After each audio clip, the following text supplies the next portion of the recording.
how do I put this? Okay. Can any of you tell me? Did anybody else find this movie hilarious?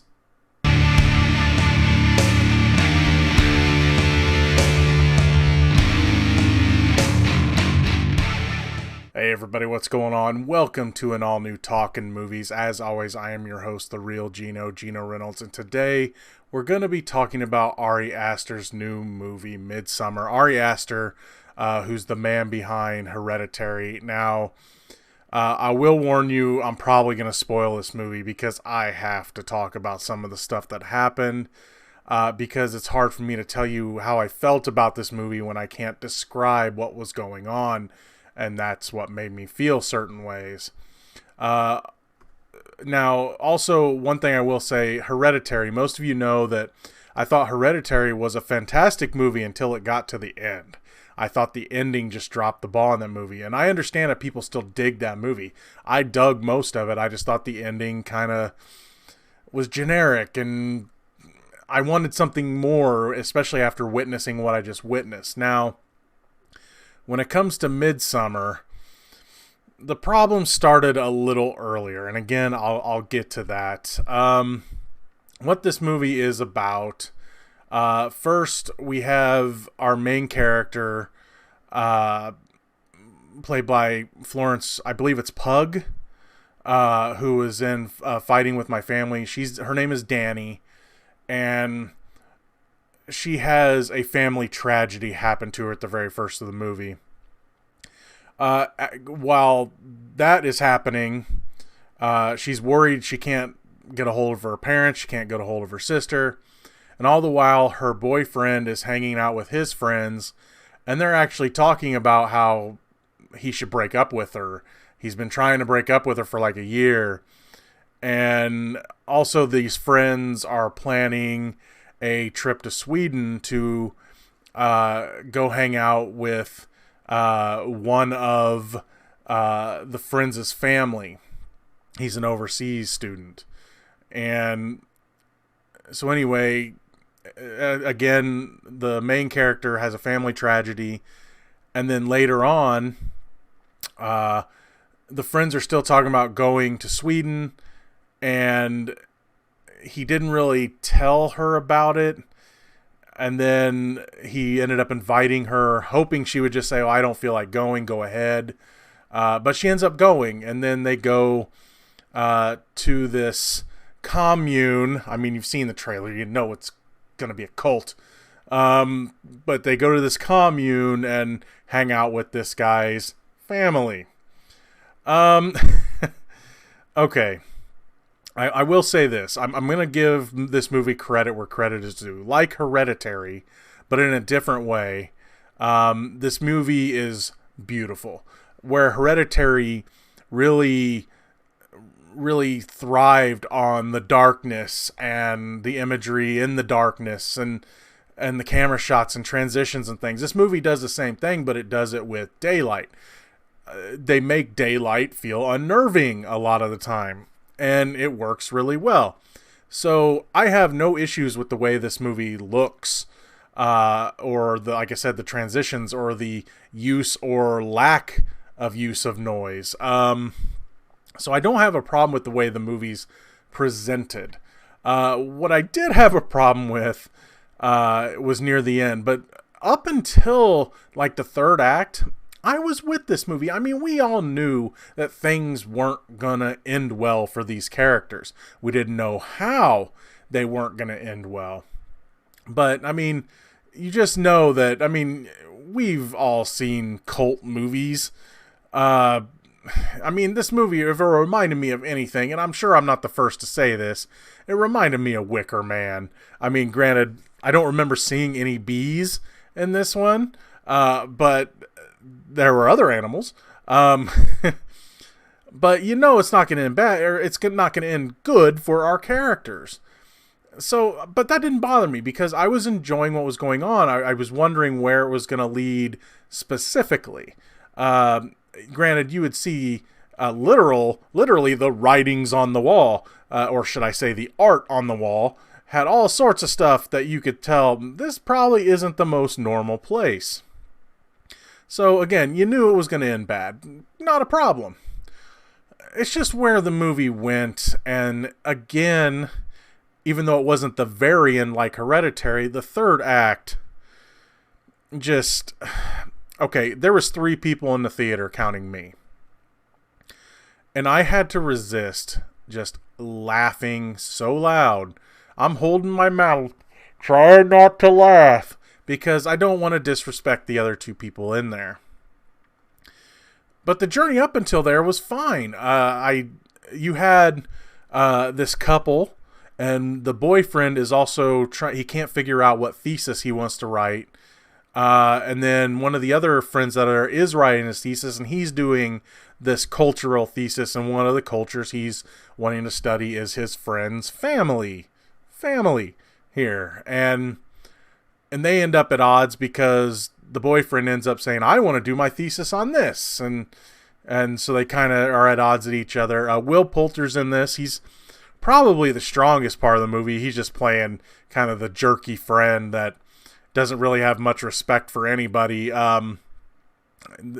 He's there. He wants to get laid by one of these commune girls, and that's kind of he sees this one and he's kind of got a thing for her. But he ends up doing something really stupid.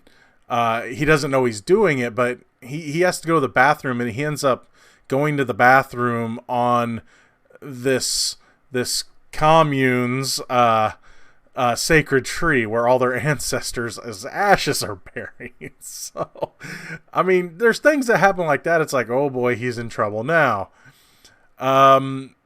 So there's... I was interested in where the story was going, but they pretty much give it away, and you're just thinking, okay, fine, let's see where they go with this. You know that the dude writing his thesis is going to go try to take pictures of places he's not supposed to take pictures. You know that Will Poulter's character is going to do something stupid that's going to get him killed, and he does.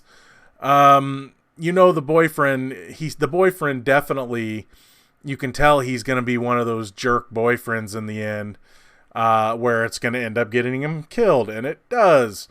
It's just, you know the main character, the girlfriend, is going to find something with this commune, with this family.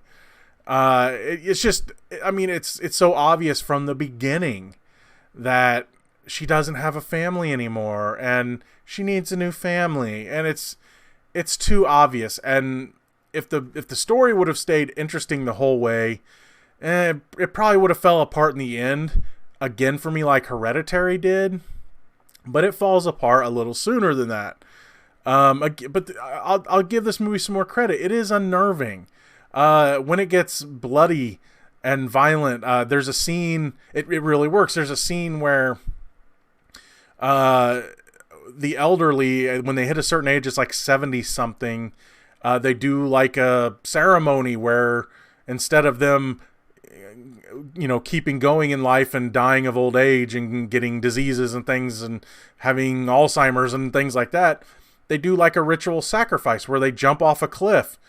And of course, they do it right in front of these students and everything that come, and that freaks them out. It makes some of them want to leave, but of course they don't get to, because again, it's a cult.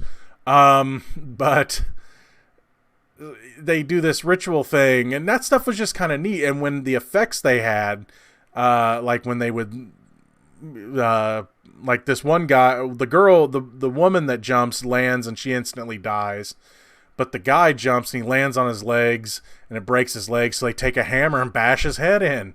And it's like, the effects were neat. So, I mean, I give this movie a lot of credit for the way it looked and everything. Again, look-wise, it was fine. But, okay, so here's the thing. This is what really made me have to just try not to laugh.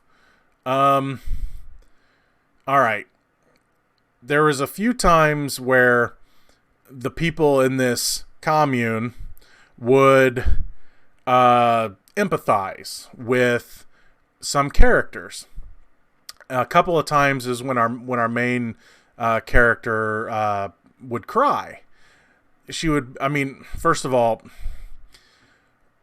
I liked Florence Pugh, and I thought she did a good job in Fighting with My Family. This one she does fine here, but when she tries to cry, I don't know, it was a little overdone, a little over dramatic, and she's just wailing, and then these people would gather around her and put their hands on her, and they would wail with her too, as a showing we're all one. We all empathize with each other. When one of us cries, we all cry, right?